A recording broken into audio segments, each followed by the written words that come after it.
عزیزان مکرم، احادیث شریف میں جن مساجد کی فضیلت کا ذکر آیا ہے ان میں دنیا کی 3 مسجدیں سب سے زیادہ افضل و اعلیٰ ہیں۔ میرے آقا صلی اللہ علیہ وسلم ارشاد فرماتے ہیں، اس پوری سرزمین پر جب سے یہ دنیا بنائی گئی ہے، فرماتے ہیں کہ سب سے پہلا اللہ کا گھر اگر کہیں بنا ہے تو وہ مکہ المکرمہ میں بنا ہے، جسے ہم خانہ کعبہ کہتے ہیں۔ قرآن میں اس کے متعلق آیت بھی نازل ہوئی۔ اللہ ارشاد فرماتا ہے، ان اول بیت وضع للناس للذی ببکہ، اللہ فرماتا ہے اس سرزمین پر سب سے پہلے اگر اللہ کا گھر کوئی بنایا گیا ہے تو وہ مکہ میں ہے۔ سب سے پہلی تعمیر اس سرزمین پر خانہ کعبہ کی ہوئی، اور اس کے 40 سال کے بعد روایتوں میں ملتا ہے حضرت آدم علیہ نبینا علیہ الصلوۃ والسلام کے ہاتھوں سے بیت المقدس کی تعمیر کروائی گئی۔ اللہ کی جانب سے حکم ہوا اور حضرت آدم علیہ الصلوۃ والسلام نے اس کی بنیاد رکھی، اور حضرت آدم کے بعد حضرت سام بن نوح جو حضرت نوح علیہ السلام کے بیٹے ہیں، انہوں نے اس کی بنیاد رکھی۔ پھر وہ سلسلہ چلا آتا رہا، اور مکمل طور پر جو تعمیر کی گئی وہ حضرت داؤد علیہ السلام کے زمانے میں مکمل ہوئی۔ میرے آقا صلی اللہ علیہ وسلم مسجد اقصیٰ کے متعلق کیا فرماتے ہیں؟ میرے آقا صلی اللہ علیہ وسلم مجلس میں موجود ہیں، صحابہ کرام آپس میں باتیں کر رہے ہیں کہ خانہ کعبہ کی فضیلت تو ہمیں معلوم ہے، حضرت ابراہیم علیہ السلام نے وہاں نماز ادا کی، دعا مانگی، مقام ابراہیم ہے، وہاں نماز پڑھنے کا ثواب آپ سب کو معلوم ہے۔ لیکن مسجد نبوی جو شریف بنائی گئی مدینہ میں موجود ہے، وہ بعد میں بنائی گئی، میرے آقا کے ہاتھوں سے بنائی گئی۔ صحابہ آپس میں بیٹھ کر باتیں کر رہے تھے کہ مسجد نبوی افضل ہے کہ بیت المقدس جہاں پر مسجد اقصیٰ ہے، دونوں میں سے افضل جگہ کون ہے؟ میرے آقا صلی اللہ علیہ وسلم ارشاد فرماتے ہیں، ان دونوں جگہوں میں اللہ نے جہاں زیادہ ثواب رکھا ہے وہ مسجد نبوی شریف ہے، اور ارشاد فرمایا مسجد اقصیٰ یہ وہ مقدس مقام ہے، فرماتے ہیں کہ جہاں پر اگر کوئی بندہ ایک بار جا کر کے 2 رکعت نماز ادا کرتا ہے، اللہ تعالیٰ اس کے نامہ اعمال میں 250 گنا زیادہ نماز پڑھنے کا ثواب عطا فرماتا ہے۔ اتنی مقدس سرزمین، اور یہ کہاں پر واقع ہے؟ خطۂ عرب کے شمالی علاقے میں آخری حصے میں یہ موجود ہے۔ ایک شہر ہے جس کا نام فلسطین رہا ہے، اور وہاں کا ایک بڑا مشہور سٹی ہے، بڑا مشہور وہاں کا ایک شہر ہے جس کا نام القدس ہے، جس کو یروشلم کہا جاتا ہے۔ یروشلم جو لفظ ہے یہ عبرانی زبان کا لفظ ہے جس کو ہیبرو ہم کہتے ہیں، اس زبان کا لفظ ہے جس کے معنی ہوتے ہیں مقدس، پاکیزہ، اور عربی میں ہم اسے کہتے ہیں القدس۔ اس شہر کا نام القدس رکھنے کی وجہ یہ بنی، علماء کرام ارشاد فرماتے ہیں کہ اس سرزمین پر تقریباً 10,000 سے زیادہ انبیاء کرام دفن ہیں۔ 10,000 سے زیادہ انبیاء کرام بیت المقدس کی سرزمین پر دفن ہیں، ان کی مزارات وہاں موجود ہیں، اور بڑا پرانا تاریخی شہر ہے۔ آج سے تقریباً کئی ہزار سال قبل کی اس کی تاریخ ہے، اور ہر دور میں وہاں پر لوگ آتے رہے، اور وہ مسکن رہا یہودیوں کا بھی، عیسائیوں کا بھی، اور مسلمانوں کا بھی۔ یہ ایک واحد سرزمین ایسی ہے دنیا میں کہ جہاں جس کے متعلق تینوں مذہب کے لوگ اسے مقدس مانتے ہیں۔ یہودی جو ہیں وہ اس لیے اسے مقدس مانتے ہیں کہ حضرت داؤد علیہ السلام نے اپنے ہاتھوں سے بنایا تھا، اور حضرت سلیمان علیہ السلام نے اس کی تعمیر مکمل کی۔ اور جانتے ہیں آپ کیسی تعمیر ہوئی؟ اللہ اکبر!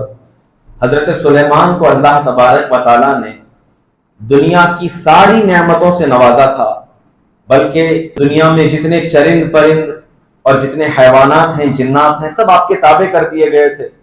روایتوں میں ملتا ہے آپ نے جنات کے ذریعے سے بیت المقدس کی تعمیر فرمائی تھی۔ اور آج جسے آپ پیلا جو گنبد دکھتا ہے آپ کو، قبۃ الصخرہ جسے کہتے ہیں، وہ بیت المقدس نہیں ہے، بلکہ اس کے قریب میں آپ کو ایک اور گنبد نظر آتا ہے جو نیلے رنگ کا ہے۔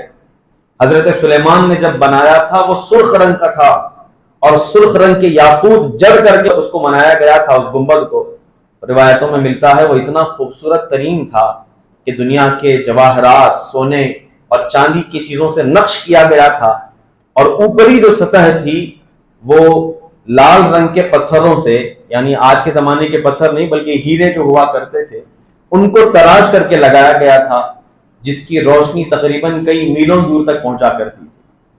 حضرت سلیمان علیہ السلام نے جب بنوایا تھا، اور خاص طور پر جب آپ نے تعمیر فرمائی، روایت میں ملتا ہے کہ آپ کے وصال کا وقت قریب آیا اور انبیاء کو اس بات کا علم ہوا کرتا تھا کہ ان کی موت کب آنی ہے. اللہ تبارک و تعالیٰ کی طرف سے انہیں علم دیا جاتا تھا. انہیں جب اس بات کا علم ہوا کہ میری موت کو صرف 1 سال رہ گئے ہیں، اور یہ جو جنات کام کر رہے ہیں ان کا کام ابھی اور باقی ہے، کچھ اور مہینے لگیں گے، کچھ اور سال لگیں گے. روایتوں میں ملتا ہے کہ آپ غسل فرمایا آپ نے، اور اس کے بعد کپڑے زیب تن فرمائے، خوشبو لگایا، آئے مسجد اقصیٰ کے سامنے، اور ایک لکڑی جو آپ کی عصا تھی اس پر ٹیک لگا کر کے کھڑے ہو گئے اور کہا کہ کام کرتے جاؤ. اب جو جنات کام کیا کرتے تھے وہ صبح کے وقت میں بھی کر رہے ہیں، شام کے وقت میں بھی کر رہے ہیں، رات کے وقت میں بھی کر رہے ہیں، کسی وقت ان کو چھٹی نہیں ہے اور کام چلا جا رہا ہے. اور ادھر تقریباً کچھ دن کے بعد حضرت سلیمان علیہ السلام کا انتقال بھی ہو گیا. لیکن آپ سب کو معلوم ہے کہ انبیاء کرام کے جسموں کو اللہ تعالیٰ نے زمین کے کیڑوں کے پر کھانا حرام فرما دیا. ان کے جسم بالکل تر و تازہ رہتے ہیں، آپ بالکل اسی طرح کھڑے رہے. فرمایا گیا جب تک اس کی تعمیر مکمل نہ ہوئی آپ کا جاہ و جلال ایسا تھا کہ جنات یہ سمجھتے رہے کہ آپ کھڑے ہو کر دیکھ رہے ہیں، جبکہ آپ کا وصال بھی ہو چکا تھا. آپ کے وصال کے 3 سال کے بعد بیت المقدس کی تعمیر مکمل ہوئی. اس کے بعد کوئی خادم جب نزدیک آیا، اس نے کہا حضرت کام مکمل ہو گیا ہے، تو اس نے دیکھا کہ آپ کی روح قفس عنصری سے پرواز کر چکی تھی. اس کے بعد آپ کو وہاں دفن کیا گیا، اور آپ نے ایک تابوت وہاں پر رکھا تھا. میں اس کی صحت پر نہیں جاتا کہ کہاں تک یہ بات درست ہے، لیکن یہودی جو مانتے ہیں اس کے متعلق کہہ رہا ہوں. ان کا جو ماننا ہے، حضرت سلیمان علیہ السلام نے شمشاد لکڑی کا ایک تابوت بنایا تھا جسے تابوت سکینہ کہتے ہیں، اور آج پورے یہودی اسے ڈھونڈ رہے ہیں، سرنگیں کھود رہے ہیں اس کی تلاش میں. آج سے نہیں بلکہ کئی 100 سال سے جب بھی ان کی نسلیں پروان چڑھتی ہیں، طاقت ملتی ہے، وہ ڈھونڈتے ہیں. کیوں؟ کیونکہ حضرت سلیمان علیہ السلام نے تبرکات اس کے اندر رکھے ہوئے تھے. اس میں حضرت موسیٰ علیہ السلام کا عصا رکھا ہوا ہے، جس کے متعلق قرآن میں اللہ تعالیٰ ارشاد فرماتا ہے ایک عصا میں اللہ نے اتنی طاقت عطا فرمائی تھی کہ جب حضرت موسیٰ علیہ السلام چاہتے دشمنوں کے پاس اسے ڈال دیتے تو وہ اژدہا بن جایا کرتا تھا. اور جب کبھی سمندر کے قریب جاتے اور فوج آپ کے ساتھ ہوا کرتی، آپ کو راستہ نہ مل رہا ہوتا، آپ دریا پر مارتے، سمندر پر مارتے، 12 راستے اس میں سے بن جاتے، وہاں سے آپ نکل کر چلے جاتے. کئی چیزیں، بلکہ فرمایا گیا تاریک اور اندھیرے میں جب آپ جاتے ہیں اور کبھی ضرورت پڑتی اجالے کی، تو آپ اپنے اس عصا کو نکالتے اور اپنے ہاتھ کو نکالتے، اللہ تعالیٰ آپ کے ہاتھ سے نور کو پیدا فرمایا کرتا تھا اور ساری چیزیں روشن ہو جایا کرتی تھی. وہ عصا حضرت سلیمان نے اس تابوت میں رکھا، اور حضرت سلیمان علیہ السلام کی انگوٹھی شریف اس میں رکھی گئی. حضرت داؤد کے تبرکات اور ان کا جبہ رکھا گیا. اور بھی کئی چیزیں ہیں جو تبرک ہیں، اور ان کا کہنا ہے، یہودیوں کی کتابوں میں یہ لکھا ہے کہ ایک اور چیز وہاں رکھی گئی جو ان کے لیے سب سے زیادہ عزیز ہے. وہ یہ کہ حضرت سلیمان علیہ السلام کے زمانے میں جادوگری بہت مشہور تھی، اور لوگ جادوگری کی چیزوں میں بہت زیادہ آگے تھے. اور آپ جانتے ہیں کہ جادو کرنا اسلام میں حرام ہے. یہ اللہ رب العزت کی بنائی ہوئی قسمت اور تقدیر کے ساتھ کھلواڑ کرنے کے مترادف ہے. آج اگر کوئی جادو کرتا ہے یا کرواتا ہے، دونوں مشرک ہیں، دونوں ایمان سے خارج ہو جاتے ہیں. اسلام میں اس کی کوئی جگہ نہیں ہے جو جادو وغیرہ کیا کرتے ہیں. بہرحال حضرت سلیمان علیہ السلام نے جب دیکھا کہ اس جادو کے ذریعے سے لوگ برائی کا شکار ہو رہے ہیں، تو اسے ایک کتاب کے اندر بند فرما کر کے اسی تابوت سکینہ کے اندر رکھ دیا. اور ایسا سننے کو ملتا ہے کہ وہ بیت المقدس کے کئی تہ نیچے اسے دفن کر دیا گیا ہے تاکہ وہ ہمیشہ کے لیے اندر ہو جائے. یہودی اسی کی تلاش میں ہیں کہ اگر ہمیں وہ مل جائے گا. ان کا ماننا یہ ہے کہ حضرت سلیمان کی وہ انگوٹھی، حضرت موسیٰ کا وہ عصا اور حضرت داؤد کا وہ جبہ اور وہ کتاب اگر ہمیں مل جاتی ہے، پھر دنیا کی کوئی طاقت ہمیں روک نہیں سکتی، ہم اسلام کو بھی مٹا دیں گے اور کرسچنوں کو بھی مٹا دیں گے۔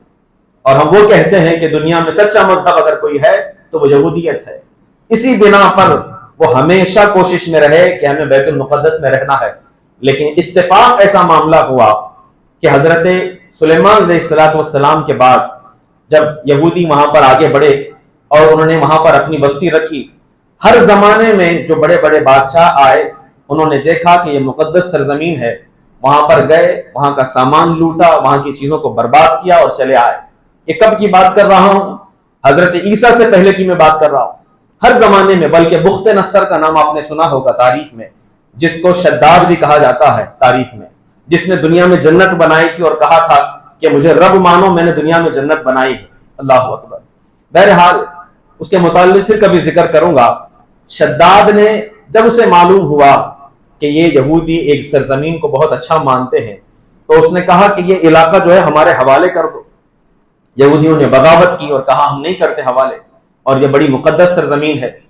تو جب یہ معاملہ ہوا، جب انہوں نے بغاوت کر دی تو بخت نصر نے اس بیت المقدس کو ویران کر دیا۔ مسجد اقصی یا بیت المقدس جو کچھ وہاں پر تھا سب کو ویران کر دیا اور اسے کوڑا کرکٹ کا ڈھیر بنا دیا، اور وہاں پر سالوں تک صرف کچرا پھینکا جاتا تھا، کوڑا پھینکا جاتا تھا۔ ہر زمانے میں بڑے بڑے بادشاہوں نے اور سلطانوں نے اس کی بے حرمتی کرنے کی کوشش کی، اور جب بھی یہ ہوا اللہ تعالیٰ نے اس سرزمین پر کچھ ایسے بندوں کو پیدا فرمایا جو وہاں پر جاتے ہیں اور جا کر کے مسجد کو تعمیر کرتے ہیں اور اس کے بعد وہاں کے تقدس کو پھر سے بحال کرتے ہیں۔ اس کے بعد سالوں سال تک یہ معاملہ چلتا رہا۔ پھر رومن امپائر کا نام آپ نے سنا ہے، جب ان کا وقت آیا انہوں نے وہ علاقہ اپنی حراست میں لیا، اور وہاں کے پادریوں نے پھر وہاں پر ایک مسجد بنائی، مسجد یعنی ان کا گرجا گھر بنایا، چرچ جسے ہم کہتے ہیں، وہاں پر عبادتیں ہونے لگی۔ اور ان کا یہ ماننا تھا کہ حضرت عیسیٰ علیہ السلام جس سرزمین پر پیدا ہوئے وہ فلسطین ہے، اور جہاں پر آپ کی ماں حضرت عیسیٰ علیہ السلام کی والدہ حضرت مریم جہاں پر پروان چڑھی وہ تو محراب مریم ہے۔ آج بھی بیت المقدس میں ایک محراب ہے جس کا نام محراب مریم ہے، قرآن پاک میں اس کا ذکر ہے کہ حضرت مریم کو جب رکھا تھا آپ کے ماموں جان حضرت زکریا نے، اور آتے تھے ان کے پاس اور پوچھنے کے لیے آتے تھے کہ کیا تمہارے پاس کھانے کو کچھ ہے؟ قرآن کہتا ہے جب جب وہ گھر میں داخل ہوتے محراب میں، انہیں وہاں پر نئے نئے قسم کے پھل پہلے سے موجود ملتے، اور وہ پوچھتے کہ اے مریم اس محراب میں تو میرے علاوہ کوئی نہیں آتا، یہ پھل کہاں سے آئے؟ وہ کہتی قالت هو من عند اللہ، وہ کہتی یہ جو کچھ پھل آتے ہیں اللہ کی طرف سے آیا کرتے ہیں۔ قرآن میں ذکر ہے اس کا، ہنالک دعا زکریا ربہ۔ بہرحال حضرت زکریا علیہ السلام، حضرت مریم اور حضرت عیسیٰ کی تاریخ وہاں موجود ہے، جس کی وجہ سے عیسائی اس جگہ کو بڑا مقدس مانتے ہیں۔ اور حضرت عیسیٰ علیہ السلام کو جب ان کے دشمنوں نے ستایا تھا تو اللہ تبارک و تعالیٰ نے وہیں سے آسمان پر انہیں اٹھایا تھا اور چوتھے آسمان پر رکھا ہے۔ یہ ہمارا بھی ماننا ہے، ہمارے عقیدے میں بھی شامل ہے یہ چیز کہ حضرت عیسیٰ کو بلا لیا گیا آسمان پر اور پھر قیامت کے قریب تشریف لائیں گے، اور یہ ساری چیزیں جہاں ہوں گی وہ بیت المقدس ہی ہے، فلسطین ہی ہے، جہاں سے اٹھایا گیا اور جہاں پر نازل کیا جائے گا وہ بیت المقدس ہی ہے اور وہی سرزمین ہے۔ اسی وجہ سے یہودی بھی اس کی عزت کرتے ہیں اس سرزمین کی، عیسائی بھی کرتے ہیں، اور مسلمان بھی اس لیے عزت کرتے ہیں کیونکہ ہمارا ماننا یہ ہے کہ تم حضرت عیسیٰ کے ماننے والے ان کے دین پر نہیں ہو، بلکہ تم بہک گئے اور بدل گئے، اور یہودی بھی حضرت موسیٰ کے ماننے والے آگے چل کر کے بہک گئے، اور آخر میں جو سچا دین آیا وہ دین اسلام آیا۔ اور ہمارے آقا صلی اللہ علیہ وسلم نے ارشاد فرمایا کہ جس کی زندگی میں ہو سکے بہترین جگہ اگر کوئی نماز کی ہے تو وہ بیت المقدس ہے، مسجد اقصی ہے۔ قرآن خود کہتا ہے بیت المقدس کی فضیلت کے متعلق، حضرت رسول پاک صلی اللہ علیہ وسلم کو معراج کا جو سفر کرنا ہوا اس کے لیے کہاں سے کہاں تک آپ نے سفر کیا؟ قرآن خود کہتا ہے میرے آقا صلی اللہ علیہ وسلم نے سفر فرمایا مسجد حرام سے یعنی خانہ کعبہ سے جو آج مکہ میں، وہاں سے لے کر کہاں تک؟ الی المسجد الاقصی، مسجد اقصی تک کا آپ نے سفر فرمایا، اور پھر مسجد اقصی میں تمام انبیاء کرام کی امامت فرمائی۔ اس کے بعد پھر وہاں سے آپ جنت اور اللہ تبارک و تعالیٰ کے دیدار کے لیے آپ لامکان کی طرف چلے گئے۔ رسول پاک صلی اللہ علیہ وسلم کے متعلق یہ چیزیں ملتی ہیں، اسی لیے مسلمان بھی اس کو بڑی عزت کی نگاہ سے دیکھتے ہیں۔